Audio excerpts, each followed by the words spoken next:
Quería preguntarle, Elsa, que no necesita presentación y cuya trayectoria e historia pues admiramos todos, y una persona que encarna en gran parte el proceso de transformación y de evolución que ha tenido Barranquilla en especial, en una persona que ha tenido la oportunidad de liderar en varias oportunidades tanto la alcaldía y hoy en la gobernación.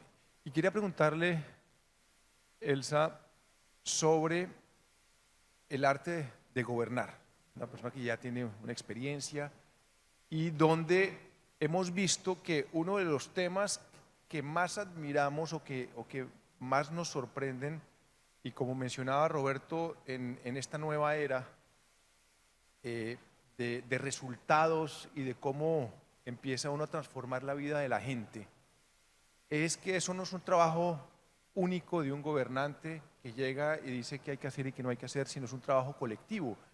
Y gran parte de lo que ha sucedido en esta región es un trabajo del sector público, de los gobernantes, de la mano de los empresarios, de la mano de los académicos, de la mano de sectores sociales, y quería empezar por eso. En esa experiencia, ¿cómo ha sido, digamos, esa relación conjunta y desde la alcaldía y en este caso desde la gobernación para poder empezar a transformar la vida en este caso, de la gente que vive en el Caribe? Bueno, Alejandro, buenos días. Un saludo especial a todas las personas que hoy nos acompañan. Yo creo que esa ha sido la clave del éxito de Barranquilla y del Departamento del Atlántico, que hemos sabido trabajar todos articuladamente. De hecho, esta mesa de diálogo incluye al sector privado, a los empresarios, al sector financiero, empresas de servicios públicos, a nuestros alcaldes. En fin, todos los que, la academia, los que han permitido que realmente el proceso de transformación sea continuo. Cuando llegamos en el 2008, a acompañar a Alex Char en un intento de devolverle como la dignidad a Barranquilla, teníamos todos los problemas, pero estos no son procesos que se logran de un día para otro. Ya lo dijo el alcalde Jaime al principio. Fue una desconfianza total, a pesar de que veníamos del sector privado, pues desconfiaban de las instituciones, desconfiaban de nosotros también, en el sentido de que tratábamos de implementar un modelo de gerencia pública moderna, eficiencia de cara a la gente, pero también pusimos la casa en orden. Y cuando tú pones la casa en orden, eso implica, por ejemplo, haber recuperado la gestión tributaria, pero en ese momento todo el mundo feliz porque se toma esa decisión, pero cuando ya la gestión tributaria nos pertenecía y empezamos a cobrar impuestos, ya nadie nos quería. Y con toda la razón, porque decían, nos cobran durante años y resulta que no se ve reflejado en inversiones ni mayor bienestar. Y eso tarda, porque las obras no se tienen de un día para otro. Lo mismo ocurrió cuando estábamos planeando la nueva ciudad, una ciudad de cara al río, una ciudad con un nuevo plan de ordenamiento territorial. La ANDI en ese momento, es decir, lo que es Bruce hoy, era un angelito para lo que nos tocó a nosotros cuando estábamos diseñando el nuevo plan de ordenamiento, pero es legítimo. En ese momento los empresarios, sobre todo que ocupaban toda la zona industrial de la Vía 40, sentían que estábamos especulando con el valor de la tierra. Y tocó sentarnos con ellos uno a uno, y creo que eso es lo que nos hace diferentes en el Departamento del Atlántico y por supuesto en Barranquilla, que hay un grado de confianza absoluta y una necesidad de conversar, pero no es un diálogo por ser un diálogo. Es una verdadera escucha y una verdadera retroalimentación. En la medida que los empresarios nos manifiestan sus inquietudes, nosotros vamos corrigiendo de tal forma que ellos estén tranquilos, porque somos unos convencidos que el Estado no puede ser el dinamizador ni el generador de oportunidades de empleo y emprendimiento. Esto lo debe hacer el sector productivo. Y nosotros como Estado debemos ser lo suficientemente eficientes para garantizarle a ellos las condiciones para que sigan haciendo inversión y sigan generando oportunidades de trabajo. Pero la academia, un caso lindísimo, que aquí están las universidades, llegaron las regalías, las famosas regalías de ciencia, innovación y tecnología, que hay veces se gastan, hay veces no se gastan, y queríamos que en los municipios del Departamento del Atlántico también se diera esa gran transformación en el sector educativo.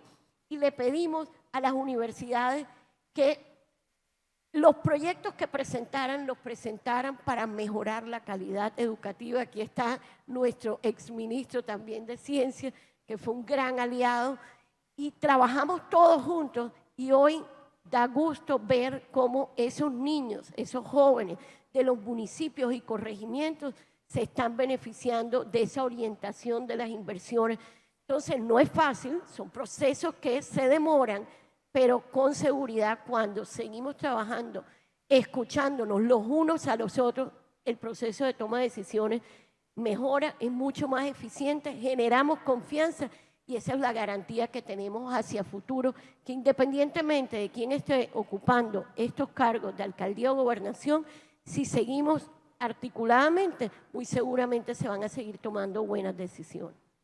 Gobernadora, este es un espacio donde tratamos de ver cuáles son los retos de la región, de los retos del Caribe, y es evidente el liderazgo y el peso específico que tiene Barranquilla y el Atlántico en el Caribe colombiano, por la plata que mueve, por la pujanza que hay, por el proceso de transformación que se ha vivido.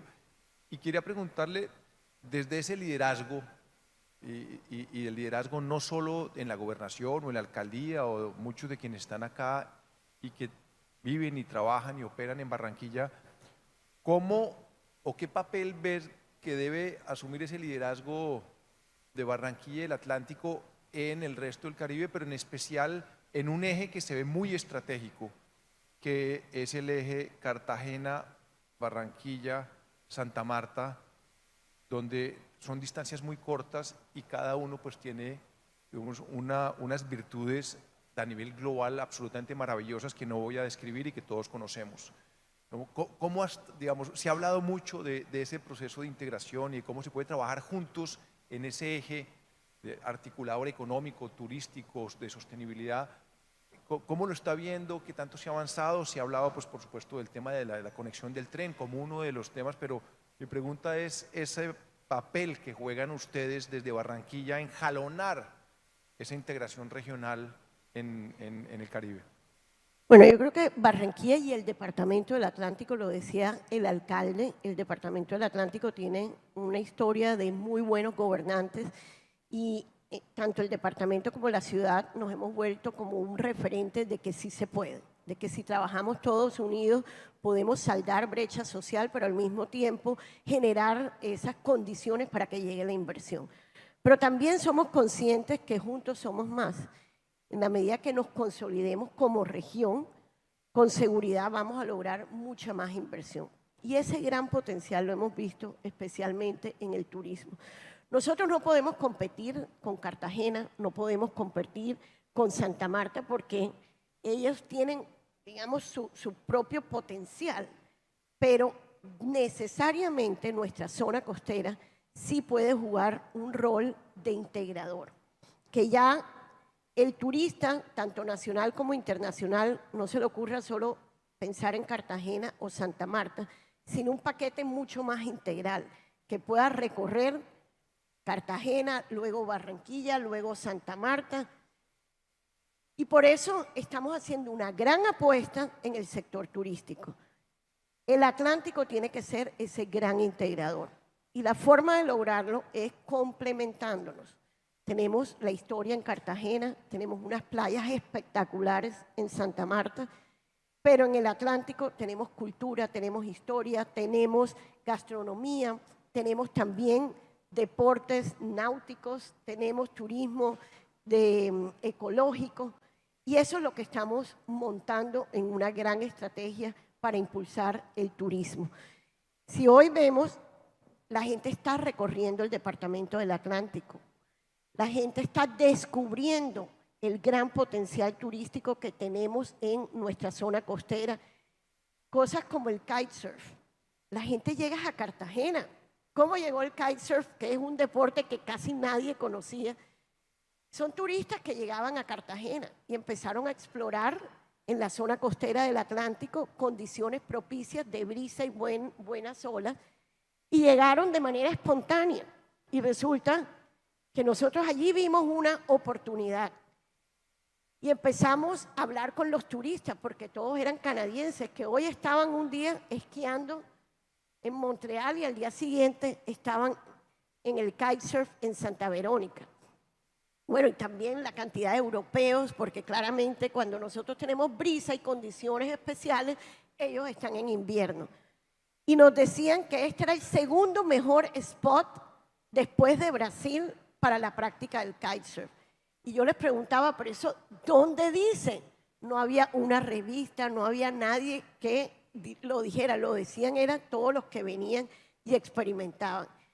Y organizamos un viaje para que el secretario de Desarrollo Económico y el secretario de Deportes se fueran a Tarifa, España, literal a corretear a los organizadores del Mundial de Kitesurf. Y los convencimos, pues ellos obviamente intercambiaron opiniones con los que ya habían estado aquí y tuvimos esa primera experiencia.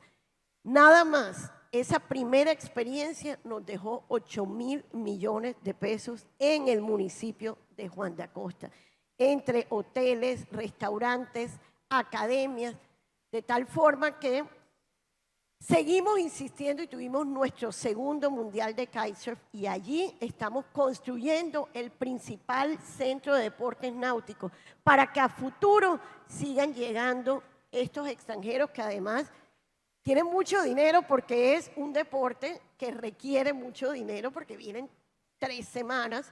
No es el deporte de sol y playa que tú al cuarto día ya te quieres devolver para tu casa, has pasado delicioso en la playa, pero estos no, estos vienen jornadas bastante, periodos largos y eso es muy favorable, pero lo que demuestra es que hay una gran integración. Llegan a Cartagena, practican aquí el kite y después se van a descansar a Santa Marta. Gobernadora, hablando ya que estás, digamos, tocando el tema turístico, quería preguntarte cómo es digamos, esa vocación que tiene el departamento, ¿no? Donde claramente el turismo juega un papel importante. Creo que el kitesurf es un muy buen ejemplo digamos, de cómo se conecta uno con el mundo también. Es más allá de un deporte, más allá del turismo, es una conexión con nuevas tendencias que hay que saber globalizarse, ¿no? De una manera distinta hoy en día, pero viendo un poco, mirando ese siglo XXI a través de un deporte como el Skype, pero al mismo tiempo mirando el pasado de lo que ha sido el territorio de Colombia, que es un territorio con muchas complejidades, que no se vive tanto en el Atlántico siendo un departamento pequeño, pero donde de todas maneras el tema agrícola juega un papel importante. ¿Cuáles son esas vocaciones, turismo, tierra, agroturismo, que tengo entendido que son como unos ejes integradores de lo que debe ser el desarrollo del departamento? ¿Por qué nos cuenta un poco alrededor de eso? Bueno, cuando estábamos en campaña y cuando recorríamos los municipios, todo el mundo nos pedía oportunidades de empleo y emprendimiento. Hoy tenemos incluso, a pesar de todos los esfuerzos, una alta dependencia por el empleo en Barranquilla y el área metropolitana. Y fue por eso que decidimos identificar dónde está el potencial. Vimos en la zona costera, en la zona centro, como es Uciacurí, que es un municipio que hemos transformado a través del color, generando espacio público, desarrollando las artesanías, y hoy nadie sale de Uciacurí. La actividad productiva que se está generando en ese municipio le alcanza a todo el mundo para llevar platica a la casa, ingresos a sus casas. Pero también veíamos que Puerto Colombia, aquí está nuestro querido alcalde, un gran líder, Wilman, teníamos un gran potencial, porque fue por Puerto Colombia por donde ingresó el progreso, la modernidad, por donde llegaron miles de inmigrantes y dijimos, aquí tenemos que desarrollar un relato histórico para que la gente viva la experiencia de 1800, de 1900 y se conecten con esa historia. Lo primero fue recuperar el emblemático muelle de Puerto. Hoy ya no funciona, pero fue el primer puerto marítimo del país. Fue muy lindo porque llega un ingeniero cubano, Francisco Javier Cisneros, a Bogotá. Y sale por todo el país a identificar qué punto tiene las mejores condiciones para que se construya el primer puerto donde lleguen las grandes embarcaciones.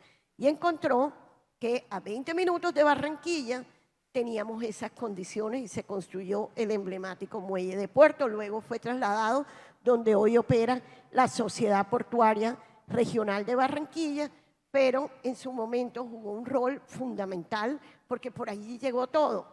Por ejemplo, el ingeniero cubano trajo la primera bicicleta. Los ingleses trajeron la primera bola de fútbol y el primer partido se jugó allí. Los alemanes trajeron la receta de la cerveza, el primer vuelo aéreo. Entonces, todo el progreso ingresó a Barranquilla y al país fue precisamente por ese muelle y lo que hay son oportunidades para explotar. Por eso nos propusimos recuperar el muelle, recuperar la plaza, hacer el malecón del mar, mejorar las playas. Si bien haremos una apertura provisional, lo cierto es que en el Atlántico tendremos las playas con mejor ordenamiento, las playas donde tendrán la mejor experiencia de entretenimiento, unas playas que ofrecen servicio, gastronomía, deportes de playa, deportes náuticos, así como también unas playas inclusivas y sostenibles. Pero también, como lo decías, encontramos que en el sur del departamento tenemos una gran oportunidad agrícola, porque tenemos una joya que era el distrito de riego construido hace 50 años, cuando la gran reforma agrícola de Carlos Llera, pero no funcionaba precisamente por el centralismo, porque dependía la ADR, bueno, eso fue del INCORA, del INCODER, y las OPS, que eran las órdenes de prestación de servicios, solo las contrataban en abril. De enero a abril el distrito de riego no funcionaba y el agro, si no tiene agua 24/7, no funciona. Firmamos un convenio de coadministración, hicimos unas inversiones de rehabilitación del distrito de riego y hoy tenemos pleno empleo en Repelón y próximamente lo vamos a tener en Santa Lucía y Suán porque le apostamos a unos proyectos productivos de largo plazo con grandes empresarios del agro que garantizan la compra segura de esos productos y es lo que hoy le ha devuelto la esperanza al campo en el Atlántico. Quiero retomar un poco ese tema que me parece muy relevante para la coyuntura que está viviendo el país con un gobierno que quiere un cambio en la manera como se aproxima al territorio, a las comunidades, donde quiere dar una vocación productiva a la tierra y en ese sentido preguntarte precisamente por la apuesta que se le está haciendo al agro en el Atlántico, que nos comentes cómo ha sido esas asociaciones, ¿no?, de pequeños productores con grandes compradores, si hay unos esquemas de asociatividad especiales que hoy en día podemos decir que realmente son exitosos, porque lo que hemos visto, y hay que ser realistas, es que la gran mayoría de las iniciativas agrícolas en zonas sobre todo de conflicto, ¿no?, en muchas regiones de Colombia, no llegan a ser más que pequeñas dosis que no hacen grandes transformaciones, son casi que de supervivencia. Hoy en día podríamos hablar que en el Atlántico ya tenemos una cadena de valor donde podamos integrar a esos campesinos vulnerables en un proceso donde haya pequeña, mediana industria, gran industria y capacidad de exportación, ¿o todavía no hemos llegado allá, gobernadora? No, estamos devolviéndole la esperanza al campo. Es increíble escuchar los testimonios de nuestros campesinos que ya dicen dejamos de ser campesinos y hoy somos empresarios del campo. Eso es difícil como explicarlo, pero a mi juicio Colombia está perdiendo el tiempo y vemos con muy buenos ojos el gran propósito de este gobierno en recuperar precisamente pues, un campo productivo. De nada nos sirve el pancoger. Por supuesto, nosotros hemos seguido con programas como Semillas de Vida, que se les entregan las semillas, se les entregan todo lo que requieren. Ellos salen a vender, tienen seguridad alimentaria, hacen trueque de productos, pero eso no nos va a sacar de pobres. Hay que hacerlo mientras que llegamos al punto donde queremos estar. Pero hoy lo que se está viviendo en Repelón, con un gran comprador como Oleoflores, una empresa especializada en darle valor agregado a la palma de aceite, están también trabajando con Limón Tahití, son productos que podemos crecer y crecer y crecer, Alejandro, y no nos tiramos el precio del mercado. Lo primero que nosotros hicimos para esta verdadera revolución agroindustrial que está viviendo el Atlántico fue identificar esos productos. Ustedes recuerden cuando el ñametón de Bolívar, que salieron a vender todo el mundo ñame, porque la agricultura es contagiosa. Entonces, si a uno le va bien con la yuca, si a otro le va bien con el ñame, el vecino se pone a cultivar.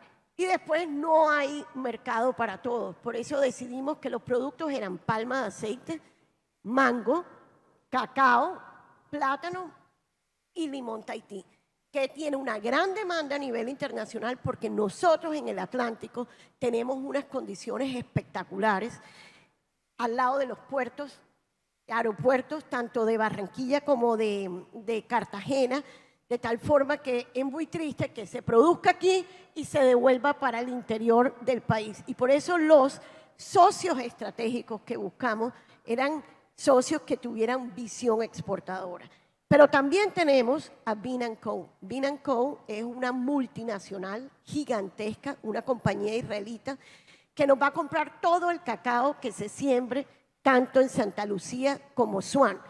Y ellos llegan para quedarse, porque el Banco Agrario, por más que diga que le prestan a los chiquitos, eso no es así. El Banco Agrario, si nosotros como departamento no les damos un incentivo de capitalización rural del 20% del valor del crédito, simplemente no les prestan. Y si adicional a eso, tiene que firmar el grande de que le va a comprar toda la producción. Pero en el camino, ya que el grande se está comprometiendo con la compra, necesita la calidad y la productividad de esas cosechas. Por eso es tan importante la asistencia técnica que ellos brindan durante todo el proceso.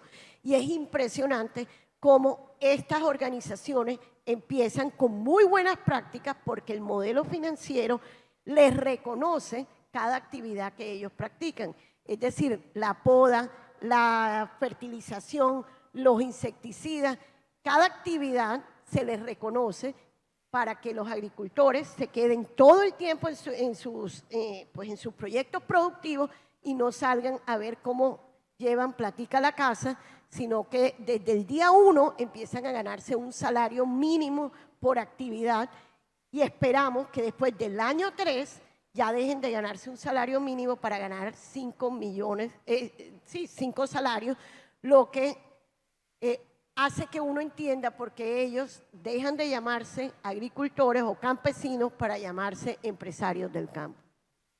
Gobernadora, y es muy importante hoy en Colombia realmente tener ese tipo de modelos o de ejemplos que logren, ¿no?, resolver unos problemas sociales a través de grandes apuestas agrícolas y que muevan la aguja, que realmente tenga una cadena de valor importante. Así que en la medida en que el Atlántico pueda ser un ejemplo y además su ubicación geográfica, su conectividad, y yo introduciría un elemento ahí que está hoy en día en discusión polémica, que es que la empresa Monómeros, hoy de Venezuela, y con toda esta discusión en torno, que va al corazón de lo que significa la productividad agrícola, está en Barranquilla. Pero como el tiempo es corto, gobernadora, quería no puedo dejar de hacerle una pregunta, y es que con esta pujanza de Barranquilla y del Atlántico, y lo que uno ha oído por ahí es que, o sea, digamos que se sienten en ciertas regiones del Caribe centralismo por parte de los barranquilleros, ¿no?, como una visión más centralista de Barranquilla frente al resto del Caribe. ¿Usted qué opina de esas visiones de empresarios y gobernantes de otros departamentos? Eso existió, hay que decirlo, en un momento dado nos veían como, no, Barranquilla es la Bogotá del país, pero eso ha venido cambiando muchísimo y yo creo que el modelo de gerencia pública moderna, eficiencia, de trabajo articulado con el resto de sectores, se ha vuelto como un referente. Hoy hay mucho más confianza en los líderes de Barranquilla, sabemos o hemos podido comprender que si trabajamos todos juntos lograremos mucho más, que ya no podemos estar luchando por esos proyectos individuales de departamentos, sino proyectos regionales, como es el impulso del turismo, como es el tren regional. Ya lo decía el alcalde, sobre eso nos cuestionan mucho, pero ¿cómo así? Si es que ese tren cuesta mucho, eso va a generar déficit, esas vigencias futuras que comprometería la nación seguramente servirían para invertir en educación y desafortunadamente pues los sectores tienen sus presupuestos. Hay un presupuesto para el sistema férreo y eso nos ocurrió con el puente Pumarejo. Recuerdo que cuando llegó aquí el ministro de Transporte a decirnos que el país necesitaba infraestructura de puentes y que teníamos que construir un puente Pumarejo moderno, espectacular, que hoy nos llena de orgullo a todos los barranquilleros. Al principio hubo rechazo, como todo, siempre que vienen los cambios, al principio hay como desconfianza. Pero si nosotros no recibíamos ese puente, se lo llevaban a otro sector del país y muy seguramente esos 800.000 millones de pesos que costó el puente no los iban a invertir en otros sectores donde también tenemos necesidades, porque el país va definiendo unas líneas de inversión y decide dónde hacerlas. Entonces, el tren creo que fue un primer encuentro con los gobernadores tanto de Bolívar como el Magdalena, donde cada uno de nosotros colocó un recurso, hicimos una prefactibilidad y ya estamos buscando los recursos para un estudio de factibilidad y que no ocurra lo que dice el alcalde, que en Planeación Nacional nos dicen, tienen proyectos en fase 3 y nosotros decimos, no tenemos, y eso es lo que nos faltó y es lo que hoy nos está sobrando. Hoy cuando vamos a pedir al gobierno nacional, por ejemplo, en el caso del agro, ya yo voy con números, voy con un proyecto de inversión para seguir recuperando el distrito de riego de Santa Lucía y Suán y les digo, la inversión que hice en Repelón se está traduciendo después del tercer año en ingresos al municipio por 100.000 millones de pesos. Eso es un cambio completo, se justifica completamente la inversión y es un poco lo que hoy hemos cambiado como esa mentalidad que tenemos que formular proyectos conjuntos para que llegue inversión colectiva a toda la región. Gobernadora, una última pregunta. Roberto le preguntaba al alcalde sobre cuáles, ya que eran los temas de esta campaña. Yo quiero preguntarle sobre cuáles serían los consejos que usted le daría a no solo su sucesor o sucesora en la gobernación, sino posiblemente al sucesor o sucesora del alcalde Pumarejo como gobernante, porque gobernar hoy en día no es fácil, cada día es más difícil, estamos en el mundo de las redes sociales, de la rabia, del rechazo, de la indignación, sobre todo después de la pandemia que ha generado pues todo tipo de situaciones en salud mental. ¿Usted qué le recomendaría después de ya tener una amplia experiencia como gobernante y líder de la región a la persona que vaya a gobernar, ya sea el departamento o ya sea una alcaldía, no solo en el Caribe, sino en todo el país? ¿Cuál sería esa recomendación de ser gobernante hoy en un país como Colombia? Bueno, más que para el próximo gobernante del departamento o de la alcaldía, a cualquier gobernante le diría que lo primero es la gente. Hay que escuchar a la gente, hay que escuchar a todos los sectores, pero escucharlos de verdad, con ganas, con sentimiento, con ganas de resolver, porque de nada sirven las mesas donde uno chequea el tema social o el tema de la conversación y resulta que después nada de lo que se conversó allí se adopta en tu modelo de gerencia pública. Eso es fundamental, pero sobre todo que la inversión, siempre los recursos de cualquier gobierno son escasos frente a las necesidades de una ciudad o de un departamento. que las decisiones de inversión vayan orientadas a saldar brecha social. Es supremamente importante seguir invirtiendo en lo básico. ¿Qué es lo básico? Agua potable para todos, que uno abra la pluma y salga el chorro, educación, oportunidades de educación superior para los jóvenes, una salud oportuna y de calidad, pero bueno, vivienda, oportunidades, pero de nada sirve atender todas esas necesidades que se consideran derechos fundamentales de cualquier ser humano, sino que al mismo tiempo se generen unas reglas de juego, unas condiciones que permitan que llegue la inversión privada. Porque la generación de empleo es definitivo. Tú puedes tener casa, educación, salud, pero si no tienes ingresos no puedes llevar alimentos a tu casa. Entonces, ¿cómo lograr ese equilibrio entre inversión social y generación de oportunidades de empleo y emprendimiento para poder lograr un beneficio general? Pues, gobernadora, creo que ese tema además muy actual con el estallido social que hubo en Colombia en mayo de hace año y medio, donde era el tema de tantos jóvenes con cartón educados sin posibilidades de futuro, que fue en gran parte un poquito de la lección. Así que, gobernadora, muchísimas gracias por este encuentro, esta entrevista muy interesante. Pues ahora pues quiero abrir la discusión, entonces voy a Gracias, despedirme Ale. de la gobernadora.